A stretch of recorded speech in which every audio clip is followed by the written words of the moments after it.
आपल्यासोबत आहेत. अभिनंदन तुमचं सुरुवातीला. आणि माजी मुख्यमंत्र्यांचा पराभव जो आहे तो तुम्ही केलाय, जॉईंट क्लिअर ठरलेला आहात. काय भावना आहेत पहिला दिवस सभागृहात?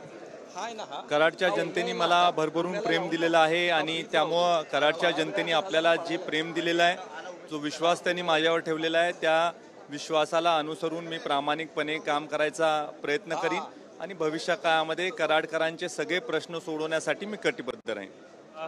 पृथ्वीराज चव्हाण यांचा माजी मुख्यमंत्री होते आणि त्यांचा पराभव तुम्ही केलेला आहे. किती तो सगळा काळ जो आहे तो तुम्हाला संघर्षमय गेला? कारण एक मोठ्या नेत्याचा पराभव करणं थोडासा अभ्यासपूर्ण काम करावं लागतं सगळ्या मतदारसंघ. खरं तर मी कोणाच्या विरोधात निवडणूक लढतोय याच्यापेक्षा सुद्धा लोकांच्या काही समस्या आहेत, लोकांचे काय प्रश्न आहे हे सोडवण्याकडे मी अधिक भर दिला. सामाजिक कामाची मला पहिल्यापासून आवड होती आणि खऱ्या अर्थानं देवेंद्रजींनी मला आशीर्वाद दिल्यामुळे मोठ्या प्रमाणावर सरकारच्या माध्यमातून देखील मी कामं करू शकलो आणि त्यामुळं कोणाच्या विरोधात मी निवडणूक लढतो याचा फारसा विचार न करता जनतेचे प्रश्न सोडवण्याकडे मी अधिक लक्ष दिलं. जॉईंट किलर ठरलेला आहात तुम्ही, कारण तुमची चर्चा संपूर्ण महाराष्ट्रभर आहे.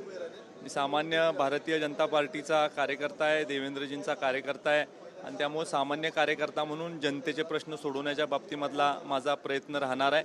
मला आज निवडून आल्यावर सगळ्यात मोठी जबाबदारीची जाणीव आहे.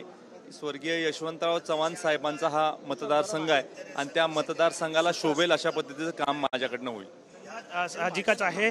अतुल भोसले आपल्या सोबत होते. त्यांनी पृथ्वीराज चव्हाण माजी मुख्यमंत्री यांचा पराभव करून सभागृहात स्थान जे आहे ते मिळवलेलं पाहायला मिळत आहे. कॅमेरामन प्रेम म्हात्रे सोबत विनायक डावरू, विनायक मराठी, मुंबई.